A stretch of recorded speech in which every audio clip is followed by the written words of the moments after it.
Внимание, внимание! Говорит и показывает Modiphius. Welcome to Modiphius Calling, and we're talking about the Conan role-playing game, which the Kickstarter launches on February 15th. And for more information on that, we're going to go to Berlin, and that's where Jason Durall is, and he is the line director. So, Jason, the Conan that we're trying to express in this game is a very specific, I guess, version of Conan, but you probably can elaborate. Yes, we're getting to what we would consider to be the core feeling and flavor of the Conan, we could call it the Conan Cannon. We're looking at the 17 stories that were published, I guess 16 stories and one novel that Robert E. Howard wrote, and we're using those as the core of what we're building our game off of.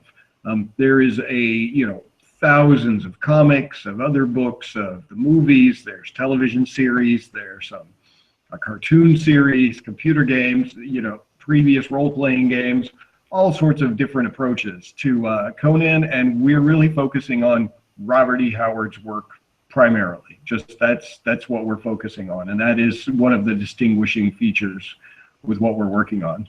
The other thing we're doing is, like I said, we're really going for the tone of Robert E. Howard, and that is something that I think when you look at all the pastiche stuff that's out there, you kind of have to take there's a lot of really good stuff, but also a lot of stuff that's not that great, or might be just different in tone. And so we're looking at what Robert E. Howard wrote, and anything we build off of that will be definitely in the tone of what Howard created. And I think that when you sort of open the door with all the pastiche stuff, you end up with a wide range of tones, and we're trying to get back to stuff that really captures what the feeling of what we think Robert E. Howard is. Briefly, what's the difference between the pastiche stuff and the original Howard, I guess? And I guess by pastiche, we mean the comic books, the movies, etc. Yeah. Jeff Shanks can probably go into more detail about that. But basically, after Howard died, he had only so many stories that were published in his lifetime. And then a few pieces and stories were published later in his life. And then his literary estate ended up in the hands of some editors who made a very, very judicious changes to his work. They wrote stories of their own about Conan. They took Howard stories that were about other characters and rewrote those into being Conan stories. They took half-completed Robert E. Howard stories and turned those into they either completed them or they turned half-completed Robert E. Howard stories about completely different characters into Conan stories. And then they sort of opened the door for other authors to contribute and write Conan stories. And sort of what happened as a result is you ended up with a lot of different voices coming in and trying to kind of pull the character in a lot of different directions. And whereas some of it was, really fun and it has a life of its own beyond what the character that was written, but it's created this sort of very different view of what the actual flavor of the original character was. And I think, without being critical of a lot of work out there, I think that only a few authors or creative people have really gotten a handle on what the Robert E. Howard flavor was. And what is that flavor, just in a nutshell, for you? Yeah, to me, I think it's this sort of savage vitality, this energy, this narrative urgency that moves through the stories.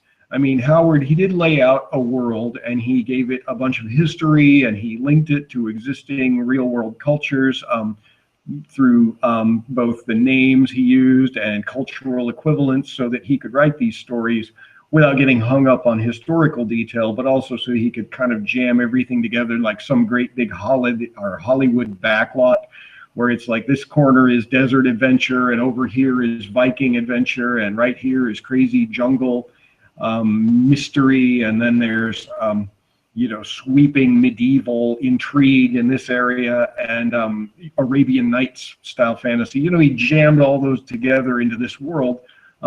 But at the same time, there was sort of this notion of Conan as this very, this driving force. Like whenever he shows up, he's usually on the move. He's got something to do. He's got some, really rigid goal that he needs to accomplish, and there's never any question about like what he'll do next. He's not a character who pauses a lot and thinks about things, and because he's rarely full of indecision, which is something that I think a lot of traditional like traditional approaches to the character or fantasy want to give characters moments of self-doubt, or they want to have bits where they consider what to do next, and that's great drama, but in some cases it's not really the energy that Howard was bringing to those stories. I mean, he wanted to just grab the readers by their, either by their collars or by their hand, and just pull them through these stories as quick as possible and get them invested in, all the stuff he had to do. And the other thing is he rarely repeated himself. I've been going through the Conan stories and noting like where things happened and what things, like what stories took place where, and there were very few instances where Conan went back to the same area. And so one of the things that a lot of the pastiche stuff does is it sort of comes back and does a little bit of the greatest hits, like stories happen again and again in the same locations. And I think that we're trying to stay true to the flavor of Robert E. Howard by giving players new stuff that sort of draws on the same influences that he drew upon. Okay. It seems like it's a lot to sort of fit into a game. So tell me a little bit about the scope and scale of the Kickstarter project and what the line is going to look like. Okay, well, we're going to have a big, meaty core rule book that will be very approachable, though. It's aimed at getting players in and giving game masters all the tools they need to create and run exciting games. We've got gorgeous art. Jeff can talk more about that. But anyway, players should be able to have the core rulebook and have everything they need to play. But because, like I mentioned, this whole notion of the Hollywood backlot, where Howard, sometimes it was like Conan would be running between these different adventures and these different genres. He's in a pirate adventure in this story, and now he's on the, on the edge of Aquilonia and their frontier, where he's at the Pictish wilderness, and it's sort of cowboys versus Indians in this area. And so what we'd like to do is we're going to do a series of source books that are going to come out like right after the core book. They'll be released in order, and in a way they sort of echo the themes of the old the first Conan paperbacks that many people learned of Conan from, that appeared in the 70s, I think, was the first appearance of those. Anyway, so the first book we'll be doing is like Conan the Thief, and that will detail things like thief adventures. It will give additional life path options for thief characters, and it'll give the GM tools so that they can create awesome adventures that are sort of skewed on thieving stories, like, for example, Rogues in the House or Tower of the Elephant. Stories where the characters are kind of on the rough side of the law, and they're getting into trouble, and they're out for gold through sort of less than honorable means. And so we'll be rolling into the second source book is Conan the Barbarian, which details his time up in the north, where he's, his homeland of Cimmeria, and then Nordheim, which is Asgard and Vanaheim, the sort of Viking areas. And the stories that GMs will be able to tell using this book will be mostly about that kind of up in these northern lands. And each of these books will actually be a combination, like a themed source book that gives player options and whatnot, and they also cover the regions that these stories are best known for. So, the Barbarian book will feature stuff that is hinted at in The Frost Giant's Daughter. And then, we'll cover other and nearby areas like Hyperborea, and we'll cover Cimmeria, which no one, Howard never actually wrote about in his stories. He just described it through the mouth of Conan and through bits of narrative, but we never actually went there in the stories. But we'll be doing that, and then we'll be following it up. I don't have the exact order. I suppose I could look it up really fast, but we're doing books on Conan the Mercenary, when he travels to the Middle Kingdoms in the Hyborian era, and he enlists as a mercenary, and that'll give guidelines for how to play games with mercenary-based characters who form a military band and You know, the concept right now is that it'll give guidelines for what we consider squad level combat, like, you know, having your group of characters fighting other groups of characters or slightly larger. And it'll cover those sections of the world that Conan was a mercenary in. Then we'll be doing Conan the Pirate, which will detail his piracy both on the coast of Aquilonia, Zingara, up and down by Stygia and into the kingdoms of the south, and also covering the Vilayet Sea area where he was a member of the Red Brotherhood, and it'll talk about piracy or pirate action in that area. And so, and it'll have rules for ship-to-ship combat and expand on a lot of the notion for running pirate-based campaigns or naval-based campaigns. And then other books we'll be doing are Conan in the Kingdoms of the South, where we cover when he went south of Stygia and explored all of the various kingdoms down there, and sort of these jungle warfare and various, you know, the ancient ruins hidden in these lost lands. Some of those. We'll be doing Conan in the Mysterious East, which is when he goes out to the lands that are like Iranistan and I'm looking over at my map now, the deserts, and anyway, those kinds of areas will probably get him to Vendia, and covering all these areas that were only hinted at or described very loosely in stories like People of the Black Circle. We'll be doing, let's see, Conan the Brigand, which covers Conan's time as a bandit, and will be providing guidance for those kinds of campaigns. And I think one other that's escaping me at the moment. But then anyway, this source book chain culminates in Conan the King, which will be probably the biggest of the books, which will cover basically, you know, with this, the GM can actually have the players rise to levels of, you know, they could be generals, or maybe the characters like Conan, you know, one or more of them could rise to the level of kingship. And it'll provide rules for managing domains and that kind of gameplay, which should be pretty cool. So, like I said, the GM can basically look and decide, oh, this source book sounds pretty cool, we'll do this, or they can jump back and forth and do adventures like each week in some new setting or some new style of gameplay. That's one thing that Robert E. Howard did a lot with the stories, is he kind of went into these very detailed level stories where Conan is, you know, rogues in the house, where Conan's just basically a sneak thief breaking into somebody's, you know, nobleman's house and having trouble with guards. And then, you know, he begins Phoenix on the Sword, where Conan's a king, sort of trying to decide how to manage his empire. So, and did anyway, these stories, did these stories happen like in sequence or out of sequence? Robert E. Howard wrote them out of sequence. We're going to be providing a rough chronological order, though, so that it's not quite so schizophrenic. So we're following the chronology that we all agree on is the best order of what Conan's campaign would, or what his career would be, and we'll be releasing the source books in that order. But GMs can buy them in whatever order they want. It sounds like there's a tremendous amount of material and setting and world and occupations and things like that and themes.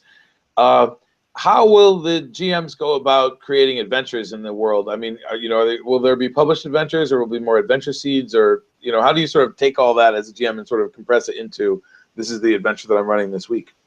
Well, we're going to be doing a couple of things. The first of all will be the actual nature of these source books. A common thing for rule books or games that are based on famous IPs is to just go into the detail level, providing, like, you know, city by city, this is what the city is like, this is who lives there, these are the politics.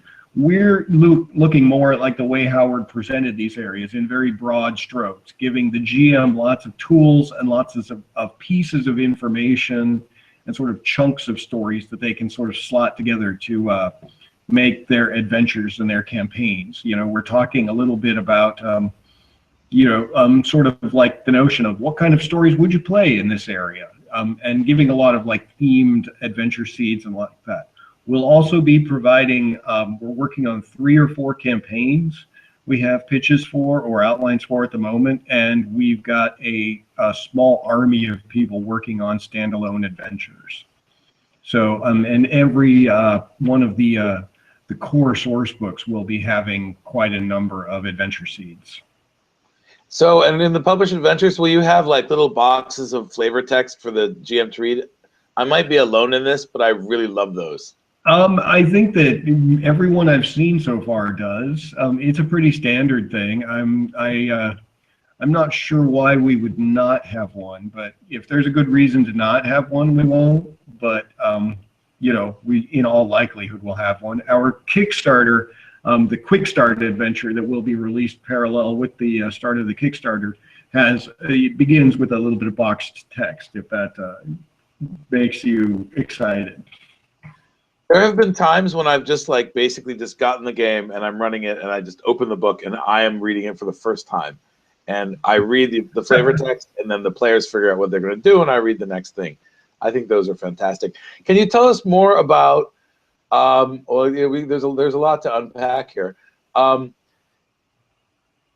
With Conan the King, I mean, one of the issues that you have with some games is that characters start at first level, and by the time they get to 20th level, it's like they're super rich. They have armies of retainers. They have castles, and unless the GM really works hard to kind of like bring up trouble or create issues with those, it's sort of like, well, what do we do now? So when you're talking about like the Conan the King level play, what mechanics or how is it going to be presented so that it's still a challenge, it's still fun, etc.? Well, we'll be looking at the core stories. I mean, that provides a lot of like guidance for that. The first Robert E. Howard Conan story that was published was The Phoenix on the Sword. And in that, I mean, the first time Conan appears, he's in his throne room correcting a map, which I always think is a fascinating detail about Conan. He's not soaked in blood. He's not coming off of a battlefield or being chased by an army. He's sitting in a throne room. He's achieved everything he ever wanted, and he thinks it's important to correct a map, to show like where his homeland is and what the borders and the coastline looks like. And his counselor is saying to him, hey, there's some peasants, or they're kind of full of unrest.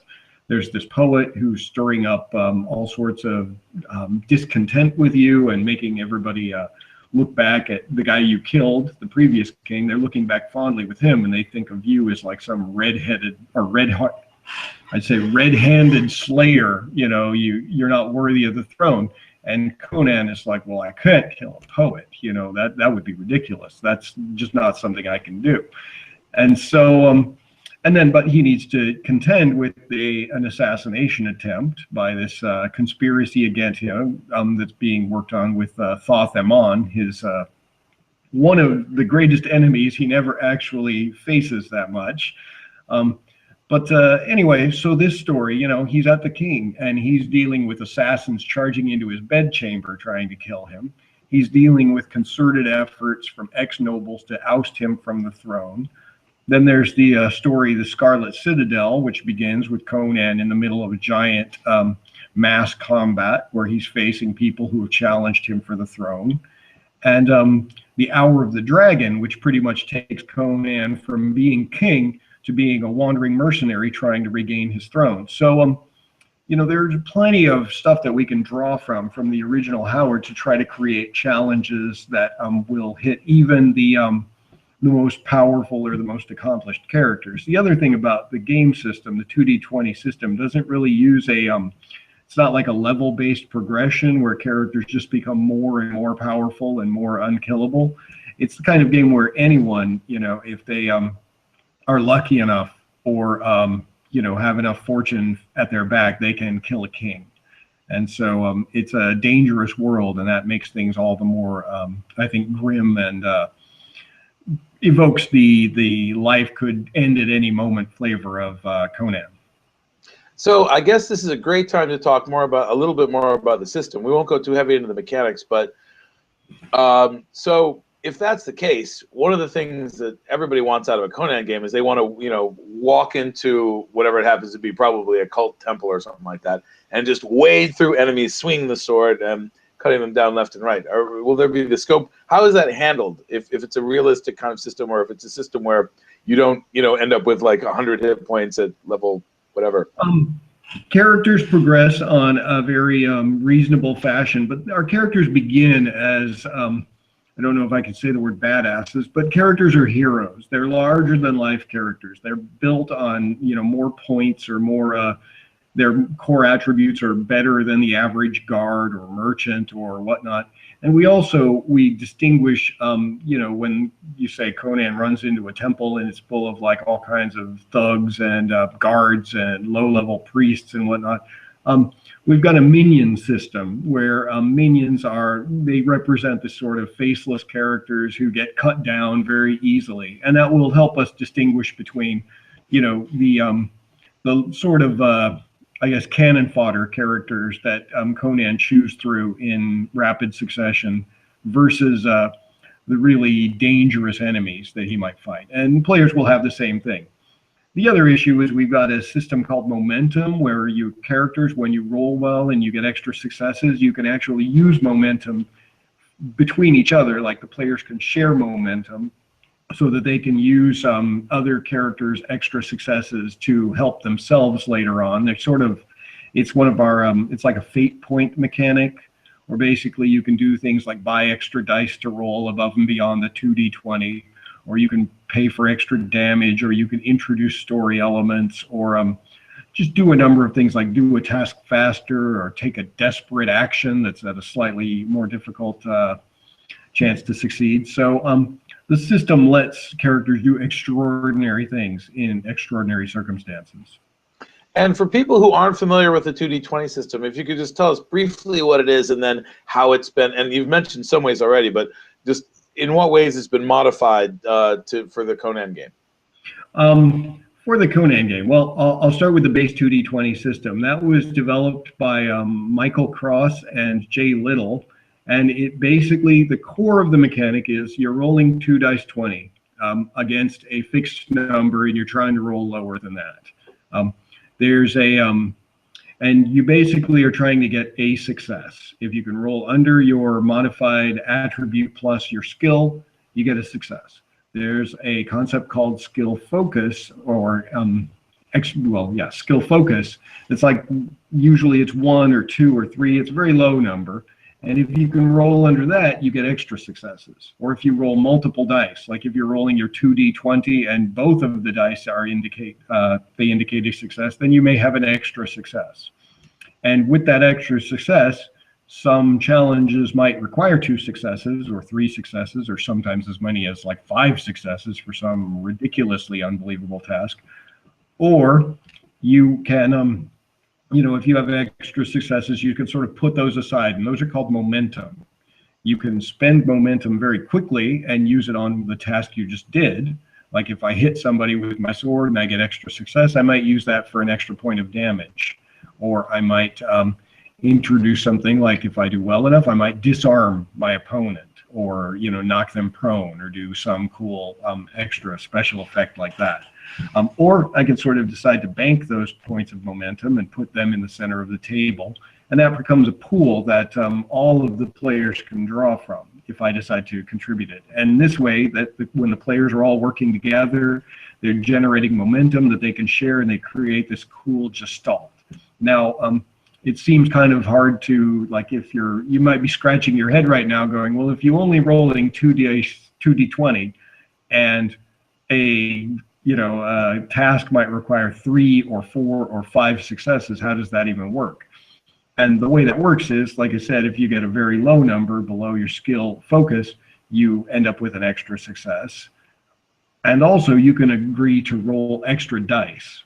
You can both pick momentum out of the pool to use as extra dice, up to a total of 5, or you can choose to give the GM what the GM calls doom. The game master has this pool of, they're basically luck or fate or fortune points for the game master. And if the player wants to roll extra dice, they can say, all right, I'm going to do my task kind of recklessly maybe, and I'm going to really push myself in an attempt to succeed. But what that means is I'm opening myself up to danger, and maybe karma is going to come around in some other form. And so the GM gets these points of doom, and they can use this as sort of their fuel for handling NPC actions and boosting the abilities of NPCs. You can even spend doom to take a minion and suddenly turn them into an elite fighter. Like I ran a game of the thing in a local bookstore here in Berlin a couple of nights ago, and the fight was going really well for the PCs, and they were they were doing quite well fighting a bunch of Picts. And then I had, I decided to I had a lot of doom built up, and so I elevated one of the NPCs. He was a minion, which meant he was not terribly tough. And then suddenly I had him like throw his cloak aside, and he stood up and snarled at them, and I gave him a slightly more embellished description. And the players were like, oh, he's like, a named bad guy now. And suddenly the fight with him was a little tougher. And so, we kind of do stuff like that with the Doom system to really push that this is a dramatic system, with strong narrative elements. I like also that kind of like it breaks up sort of the binary system of like success, fail, I can think of ways in which the Doom dice or the momentum dice could have been useful. I was running a game just the other day, and I only had 2 PCs, and they were, they had to face quite a lot of challenges, and I was constantly sort of like biting my finger. I was going like, are they going to be able to make it? And like they came very close to getting killed. But if they had, which is great, but I mean, but I think if I were to run a game, and maybe it's good for people who are running a smaller number of players or low-level players or inexperienced players, to have those kind of additional pools available. If these guys, for example, if they're searching, a tomb, and you have a clue there, and you want to make sure that they get it, well, it would be pretty bad if both of them roll to try to find the thing, and then neither one of them makes it, and then you're like, well, I don't know what you can do. You can stand outside and wait until tomorrow, try again or something. But if it was a very important roll, then they could just say, listen, we're going to take some of these momentum dice, or we're going to take some of the Doom dice. We want to make this roll, but we realize that we're opening the door for you to do something, like, oh, well, you've been discovered or something like that. So that seems like a really cool mechanic for GMs. Yeah, it works really well. Another thing that I haven't touched on yet is we've got the notion of complications. Like if you're rolling a skill you know how to use, you've got some expertise in it, and you roll a 20, it's not a fumble, but it means something happened.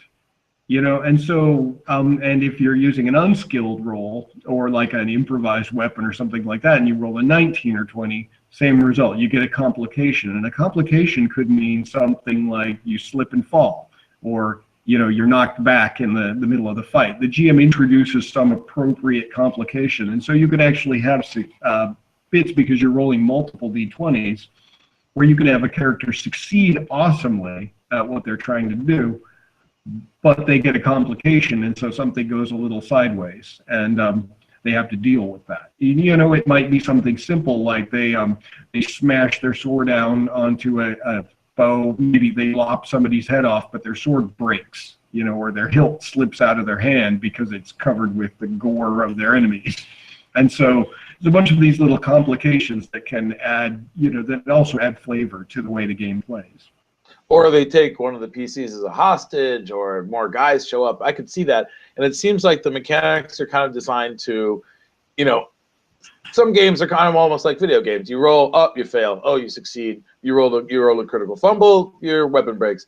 But it seems like these are mechanics that kind of are really trying to make sure that there's a lot of narrative possibilities. So they seem to reinforce the idea of like, I'm telling a story here.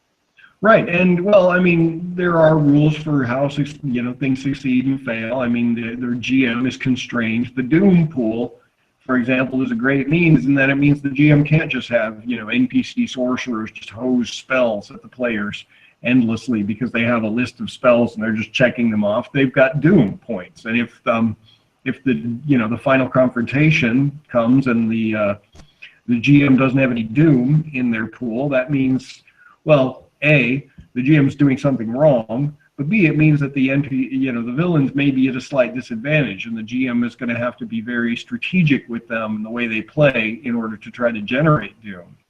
And there are some fun tricks with the Doom mechanic. For example, if the players spend too much time sitting around talking and trying to figure out what to do, the GM is encouraged to just put a point of doom in his pool, you know.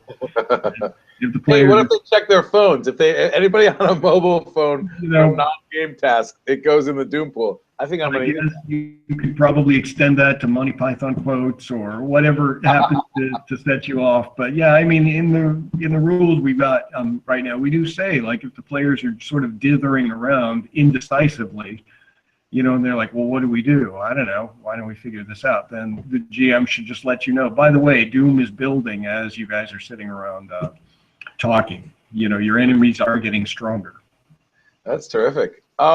So tell us about, there's a quick start. I don't know if it has been released or it's being released, but tell us about the quick start and tell us what's in it and where you can get it.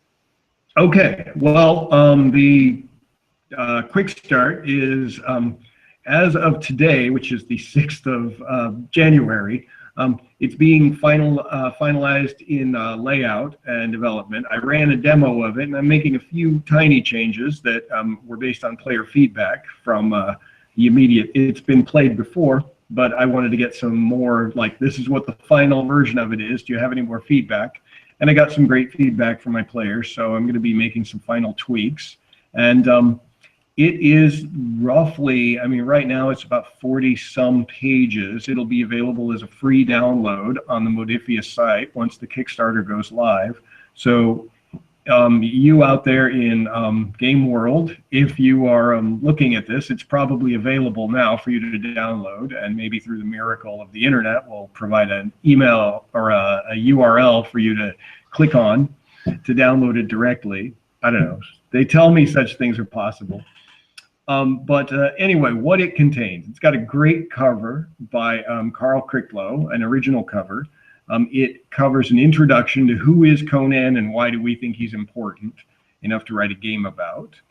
It talks about what the world of Conan is, the area, the place. Some people incorrectly call it Hyboria, but it's really the Hyborian age of Conan and these countries. And I give a quick, I wrote a quick overview of what those countries are and what the feel for the world is, along with a little, like a sort of shorthand guide so that you can understand, like, if I say Cimmeria in game, I'm talking about a country that's kind of like medieval Ireland. If I say Nordheim, I'm talking about two countries called Asgard and Vanaheim, and they're kind of Viking Age Norway and Sweden. You know, and so it goes through and talks about what these countries are so that the players can have a good idea about what they are when you mention them, so they're not just a bunch of random names. And then it leaps into a section detailing the rules, all the rules you need to play a quick starter adventure. And it's got 7 pre-generated characters ready to go, drawn from a variety of locations up in the north. And the core quick start adventure is called To Race the Thunder, and it pits the player characters against an invading army of Picts on the area between the Thunder and the Black River. So that's what it's got. It's got a little bit of supernatural stuff, a little bit of skirmish combat, some tough moral choices to make, and an overall feeling of, I guess, savagery and glory to be found on the frontier, the edge of the civilized world.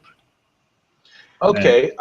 Will you be able to make your own character with a quick start, or is that wait for the rule book? No, that's a little too much outside the scope of a quick start adventure. You'll have to get the core book for that. I probably can reverse hack it. I also didn't know that Cimmeria was based on modern Ireland. I think that's fantastic. So Conan is maybe Irish. Yeah, Robert E. Howard was kind of obsessed with Celts. And so Conan is one in a long line of vaguely Irish warrior heroes from, you know, Celtic background. I thought he was from Austria. No, that's another bit of pastiche. We're kind of trying to, you know, with no offense meant to Mr. Schwarzenegger, but, you know, he played a Conan, but he wasn't the Conan. I don't feel like any game of Conan can go by without thinking about that movie. I've got the poster on my wall right over there. I love the soundtrack beyond all measure, and I've seen that movie about 40 or 50 times, you know, so yes, and every time I go to this store here in Berlin called Supreme Replicas, I drool at the Conan's father sword, you know, the full metal replica thing, and I think, well, it's only, you know, 330 euros. Maybe I should pick that up, but no, I have to resist every time. So yeah, the Conan movie, very dear to my heart. But you know, even when I was a kid watching that movie, you know, I knew that that wasn't Robert E. Howard's Conan. That was Oliver Stone and John Milius's Conan. It was the best moment of the 70s, probably. So tell us about, like, people have played a lot of different role-playing games set in similar kind of settings, you know, in terms of, like, you know, medieval or pre-medieval. What's the, and there's a certain type of gameplay that people get from fantasy role-playing games. If you could put it in a nutshell, what makes Conan different? What is, and this will be like the last thing I think we talk about, but like, how is it different from what's come before in terms of the play experience? It's really a world that's both. It's kind of going in a few different directions. First of all, you know, Robert E. Howard wanted to make a world that felt real. It felt lived in, and it felt like it was the precursor to our own history. And so he had this notion of like repeating cultures, like cultures that rise and fall past cataclysms. You know, they survive tens of thousands of years. They're buried under the sands or under the oceans, and then, you know, they rise again. And a lot of the same, you know, humanity sort of comes back, and humans start acting in the same ways again. So various cultural patterns reassert. So it's a world that's very similar to our historical world in some way, like the ancient and medieval world, but it's got some nice other bits. But at the same time, there's this element of this this layer upon layer of history and culture. And in some cases, you know, Robert E. Howard introduced a lot of weird science, you know, secrets that had been long since lost to the people of the Hyborian age. He has all these exotic lost cities and buried kingdoms that had vanished, you know, thousands or even tens or hundreds of thousands of years prior to Conan's era. And so there's this whole element of this, you know, you're in this fantastic fantasy world that's very much, it has a feel of sort of real, fantastic realism. But at the same time, there's these like ancient exotic kingdoms buried below and buried below and buried below. And so there's bits and pieces where that comes up.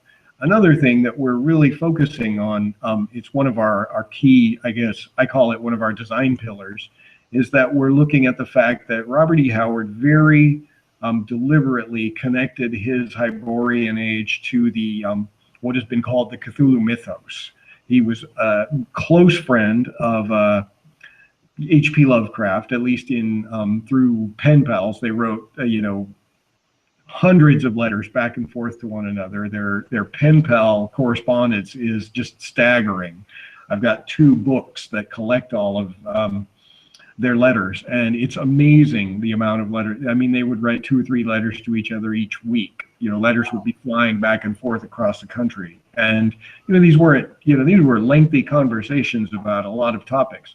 And because back then a lot of the authors of the age would sort of share each other's ideas, and you know, Lovecraft encouraged a lot of authors to contribute to. He called it Yog-Sothory. Later on, it became the Cthulhu mythos. But he encouraged authors to sort of introduce elements from his stories into their works, and he would make a name drop and make references to their stories in his. And so you have a lot of key Robert E. Howard characters and concepts that are part of the Cthulhu mythos, and you've got a lot of Cthulhu mythos stuff in Robert E. Howard's world, to the point where he, you know, it is the 2 histories are pretty much intertwined. And so that's something we've actually spent a lot of time focusing on, is the fact that we'd like to make sure that we get some of that aspect of the Hyborian age into the game, and that notion of cosmic terror. And without you know, any disrespect to the previous games that have been published about Conan, is that I don't think any of them have really dealt with this aspect of cosmic horror that is so prevalent in the Conan stories, to the point where many of them you get this sense of the world is just this veil, and behind it is just insane, empty, black horror. And, there are quite a few instances in the Conan stories where characters just suddenly have this moment of clarity where they realize how terrible and frightening the universe is, and what a tiny speck of dust humanity and the world is that they're in. And we're not saying we're going to crush players' spirits with that, but we're going to be trying to evoke that element of that, the cosmic horror, bringing that into the setting as well. Well, it's a good thing that Conan didn't spend a lot of time like reading Nietzsche and pondering philosophy. He was self-actualized. Yes, he was his own man, and he definitely was very content to live in the moment. As they say, he was very present.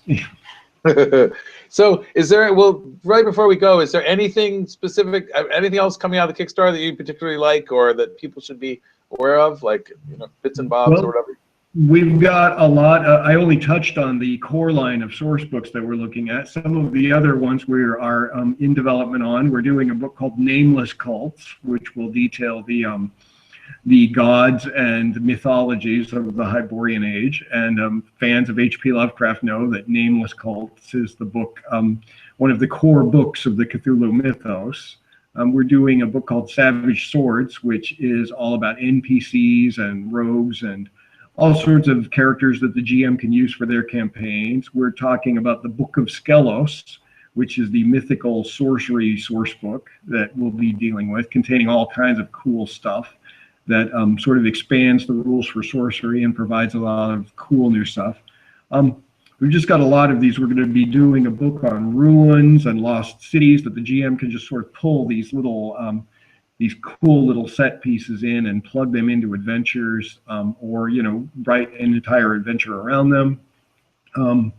And the Kickstarter is going to come with a lot of really amazing stuff. We're going to be introducing, or rather revealing, a lot of awesome names for artists, a serious dream team. I don't think any RPG has ever had a more stellar lineup of top-line fantasy artists and people associated with the Conan IP than anywhere. I don't think it's ever happened. I'm kind of amazed at the names that I see coming in on my inbox, and giving art advice, like feedback to some of these legend people that I grew up admiring their art.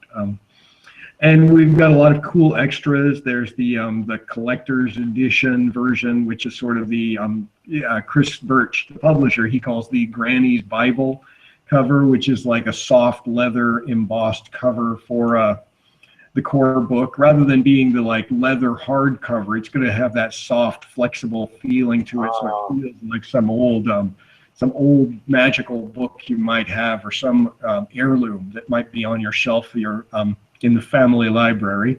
That's like the Sandman. It's like about the Sandman Absolute editions, and they're in leather. It's a hard leather, but I mean, it's like, how can you not get that? And we've got. Yeah, we're talking about a leather-bound map. We've got some specialty dice that make the gameplay easier, and a lot of cool little tchotchkes and game aids, sorcery cards, various things. We're looking at an amazing set of gaming tiles that, for example, miniatures are not required at all to play the game. But even people who don't use miniatures can use these as exotic set pieces. You pull out one of these gaming tiles, you lay it down, and players have a clear idea. It starts their thinking about where are they in this thing. You don't have to use miniatures. They can just point. Or the GM can, bring miniatures in. And we're doing a lot of cool cross-promotional work with the Monolith people for their Conan board game, the Conan Rise of Monsters minis game, the Age of Conan MMO, and others of a great number of other kind of cool tie-ins. So lots of awesome stuff will be revealed when we start launching this Kickstarter, and as both initial goals and as stretch goals. Well, I know a lot of people are excited about it. I talked to one guy, a game designer, who said, "Oh, I'm doing my Kickstarter, but I'm going to wait until Conan's over." So 2016 is going to be the year of Conan. We're all going to have a big shelf full of Conan books. I'm really excited about it. I think the movie's coming out soon. So I think we're going to have I think it's Conan is going to hopefully really come back and enter the public consciousness in a way probably not since 70s, I guess. Yeah. Well, I mean, it's always been around, but sometimes he's risen, sometimes he's kind of gone back into the shadows. But no, we're really aiming to make Conan come out in a big way, and with the all of the associated products that are coming out, the Monolith game, the Pulposaurus minis game, the new survival-based MMO from the Funcom people, and just a lot of stuff. And I think that hopefully it'll be a bit of a Conan Renaissance 2016. It sounds like it will. All right, it's been great talking to you, Jason, and Great talking to you. You probably, even though it's the weekend, I'm sure you probably have more work that you got to do. So we'll let you go. There's so much to do. So much to do. I've got to get back to so many of my poor writing team. I apologize for all the delays. I'll get your stuff to you, I promise. All right. Take care. Thanks. All right. Take care. Good night. Now, we just talked a little bit with Jason about Conan's philosophy, or lack of it. Faux Pop Media have produced a documentary called The Riddle of Steel, the definitive history of Conan the Barbarian. Here, Daniela Bolelli explores Conan's philosophy and how it could be an example for all of us. Conan, to me, is, if it doesn't sound too crazy to say, is kind of an existential hero to some degree. Because once you move beyond the muscle and swords and stuff, a theme that keeps popping up in all of our story is the relationship with death. A relationship with the fact that you build this character who's literally larger than life, and still over and over he hits his limitations, the situation where he can get killed, and he may get killed. And the interesting part is how the character deals with it, where regularly you have this sense of Conan going, if I die, I die. Until then, I'm gonna have a good time. And story after story after story, Howard keep hitting on that spot. And that to me is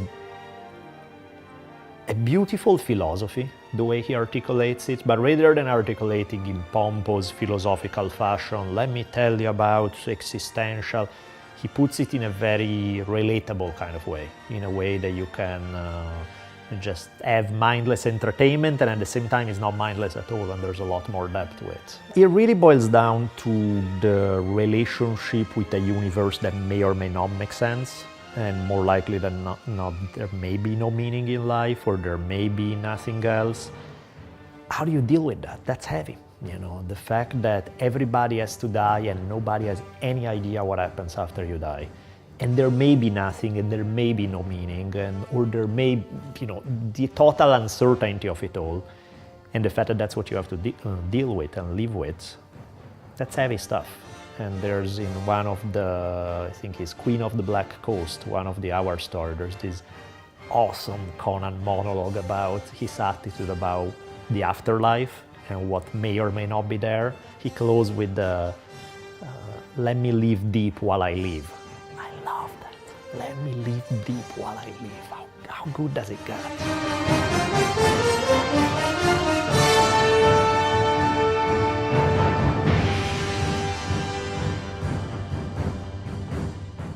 Внимание, внимание! Говорит и показывает Modiphius. Внимание, внимание! Говорит и показывает Modiphius.